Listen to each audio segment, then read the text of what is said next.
29শে জুলাই মোহনবাগান দিবস প্রতিটি বাঙালির কাছে আবেগের দিন, গর্বের দিন।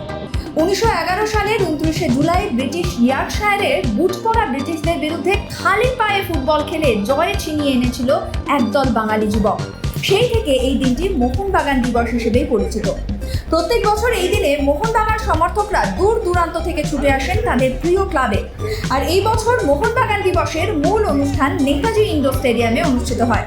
তবে এদিন সকাল থেকে মোহনবাগান ক্লাবে সমর্থকদের ভিড় ছিল চোখে পড়ার মতো। দুপুরে পতাকা উত্তোলন করে অনুষ্ঠানের শুভ সূচনা হয়। তারপরে প্রত্যেক বছরের মতো এবছরও মোহনবাগান ক্লাবের মাঠে অনুষ্ঠিত হয় ফুটবলারদের ফ্রেন্ডলি ম্যাচ। মোহনবাগান দিবস বা মোহনবাগান ক্লাবের সঙ্গে সদস্য সমর্থকরা ভোটকে মেলায় দেয়।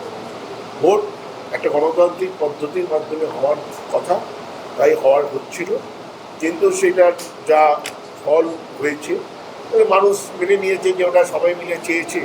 কারণ কিছু পক্ষ আমাকে চেয়েছিল, কিছু পক্ষ সিনজাইকে চেয়েছিল, আর কোনো কিন্তু তৃতীয় পক্ষ ছিল না। তাহলে যখন দুজনে মিলে গেল তাহলে সব পক্ষ এক হয়ে গেল, সেখানে কোনো ভেদাভেদ নেই।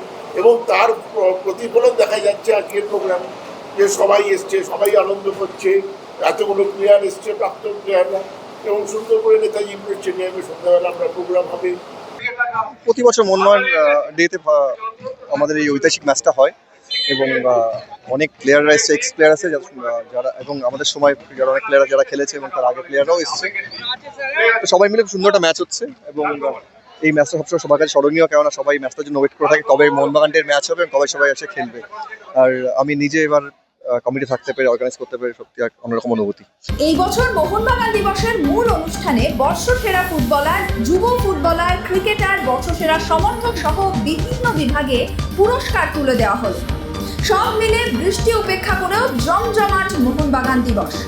সৌরভ রায়ের রিপোর্ট, স্কাই নিউজ বাংলা।